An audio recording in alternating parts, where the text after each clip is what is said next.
your comments down below. So let's break down each of the relationships, okay? So Carl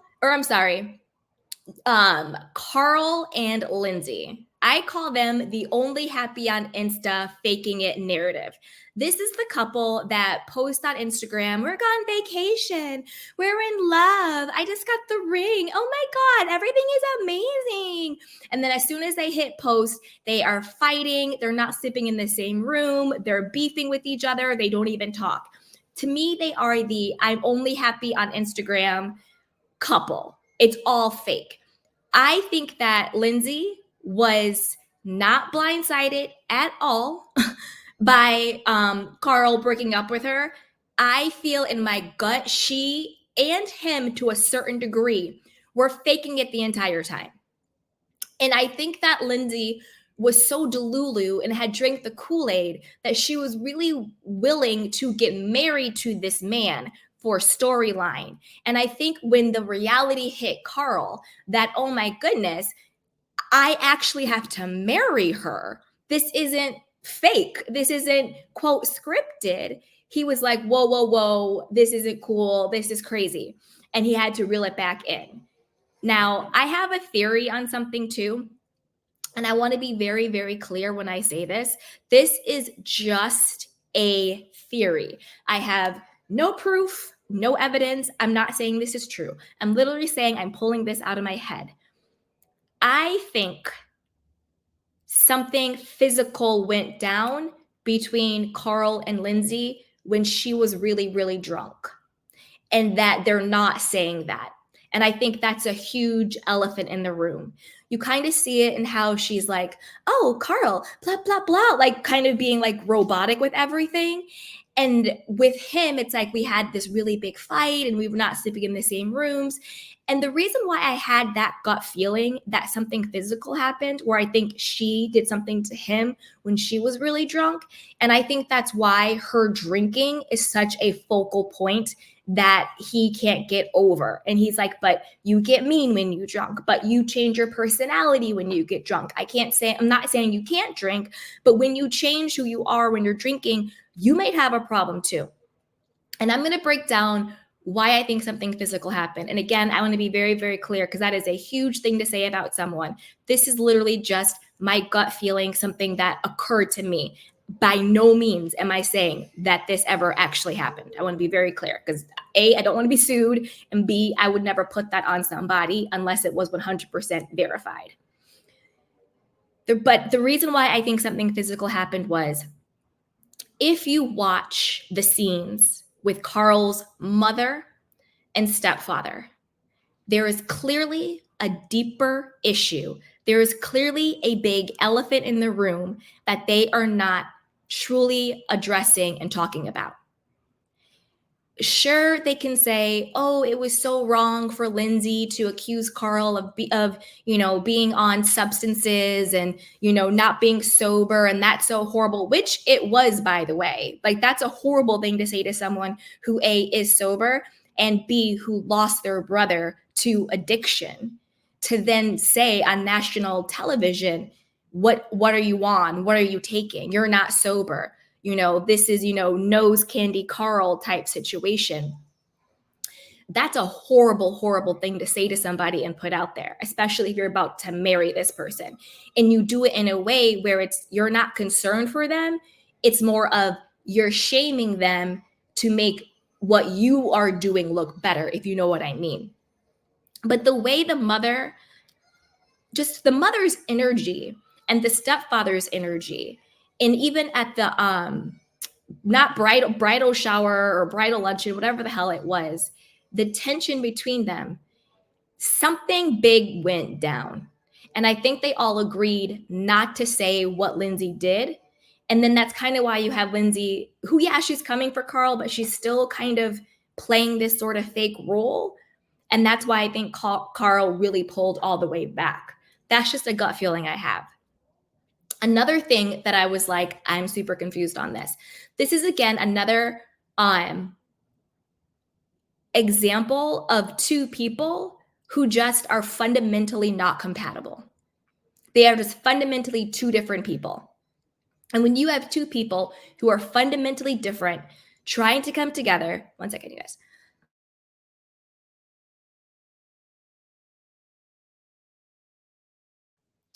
Trying to come together for a storyline, it's bound to blow up in your face. Also, when she, and again, I'm not trying to blame or bash the woman, but I also don't think it's just the men's fault and they're getting a bad rap. Because when she says to him, I'm attracted to a man who is killing it in life, who's thriving. I need somebody with a job. I need somebody who can provide. I need blah, blah, blah, blah, blah, blah, blah. So she wants a man who is in his heavy, healthy, masculine. He's killing it in life. He is super successful. He has everything going for him. He has his career. He has his purpose. Boom. So then you either go out and find a man who is already that, or you are willing to, like Carl said, pull all the way into your healthy feminine and be soft, that in order to nurture his healthy masculine. And again, I'm not talking about gender or anything. These are qualities, these are essences, these are energies.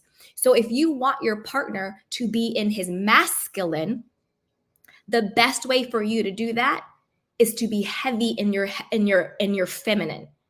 That's how you guys are compatible. Because if you are the man and he is the man, that's not going to work. So when he says, I want you to support me, I want you to be softer, think about your delivery.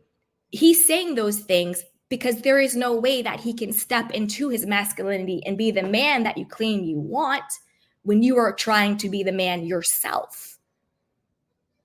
And she needs to stop talking to Gabby about this situation, because Gabby is so wounded and insecure and just so attached to her victim story that she is only going to co-sign your unhealthy, toxic behavior.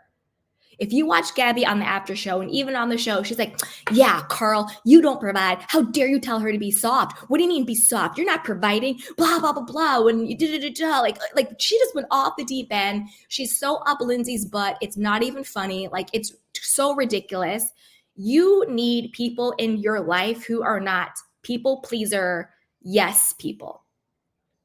You have to have people in your life who will check you in a loving and compassionate way.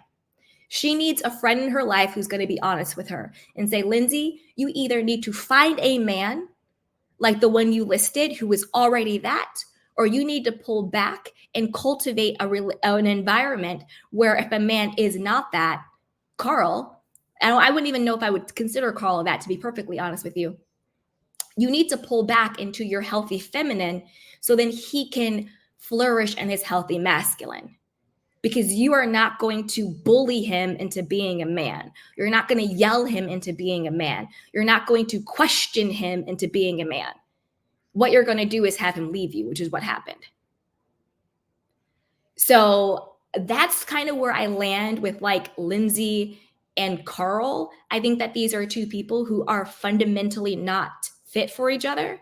I think he needs to find a woman that is in her healthy feminine so then he can nurture his healthy masculine. I think that she needs a man who is fully in his healthy masculine and checks all of the boxes so that she can heal her health, her feminine, because that's what happening is her divine feminine energy is wounded. And when you have wounded feminine energy, you overcompensate by being overly masculine. And the reason why she can't pull back is because she's in a relationship where she doesn't feel safe to do that. So if you don't feel safe in your relationship to heal your feminine energy, then you need to find a man that makes you feel that way. But finding a man who doesn't, and then trying to change him and scold him and belittle him and emasculate him is not going to make him a healthy masculine man. It's not going to happen.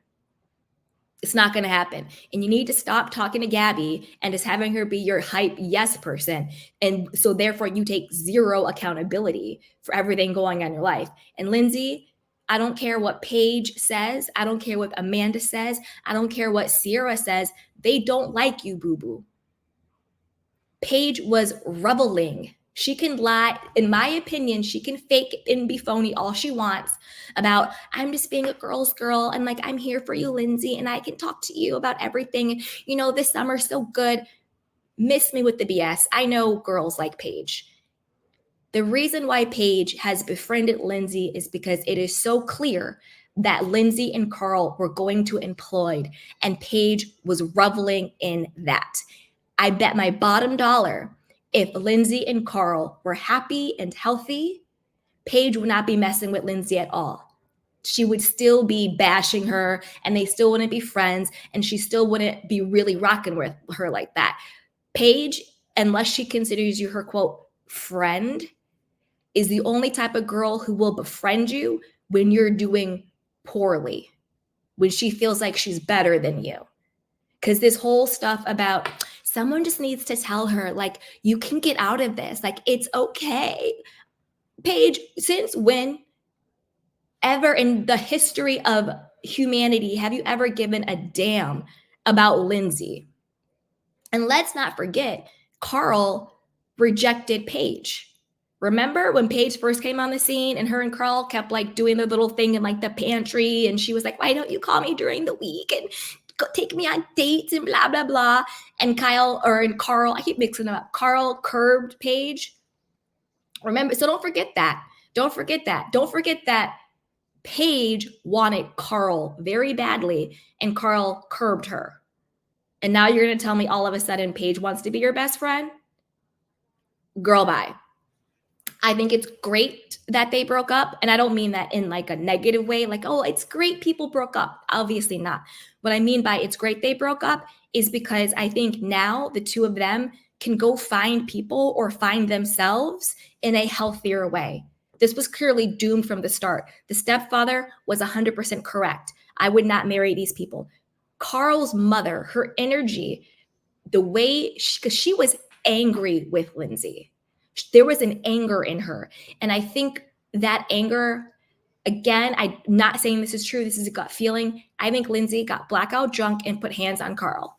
She either pushed him or shoved him or maybe I don't know. But I think something more than what they've shown or said on the show went down. Because the way that mother, her whole energy, and the stepfather was like, and another reason why I thought this was that it was either his mother or the stepfather. I think it was the stepfather said, you know, if you get married and this relationship continues, you're in for like a world of hurt, and it's only going to get worse and worse. Something along those lines. And to me, it just made me think of like when people are like, oh, if they hit you once, they will hit you again. And abuse only gets worse. It doesn't ever get better. So that's what made me think of that, because they were using terminology that I would think someone would say to someone who's been hit. That's what I was thinking. To me, it just, on my gut, it seemed like something deeper happened. But I do think that Lindsay was setting herself up to be the new Ariana. I think she thought, I will come in and I'll be this like feminist, like I'm not going to be a stepford wife. Like who talks like that? Like, excuse me? I'm super confused. Who talks like that? So like, to me, the whole like, I'm not going to be a stepford wife and this, that, and the third was very, very scripted, very, very fake, very, very phony. And just her whole thing of like, well, I just want to say this and I want to say that. And I'm blindsided by this. I think Lindsay was setting herself up to be, and she even called him, you're being like Sandoval right now. You're gaslighting me, blah, blah, blah, blah. You're being so selfish. You're being a hypocrite. All of these very buzzy Sandoval words.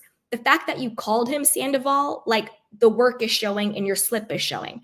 I think Lindsay saw that what happened with Ariana, she basically went from a, side player, B player, glorified extra on Vanderpump Rules. Let's call a thing a thing. Ariana has never carried any storyline or even a scene, to be perfectly honest.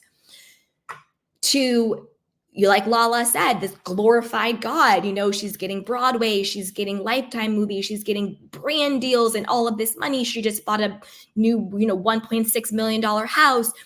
She Dancing with the Stars and, Love Island. She blew up over being the woman scorned, the woman who was left by this like mean, big, bad, narcissistic guy who's such a hypocrite. Wah, wah, wah. I think Lindsay was setting it up for herself to be the next Ariana. And then I even saw on either like Reality Blurb or on somewhere where it was like, oh, Lindsay Hubbard talks about her Ariana comparisons. And I was like, your publicist planted that, because nobody is comparing you to Ariana in real life. I'm just saying you wanted to be her.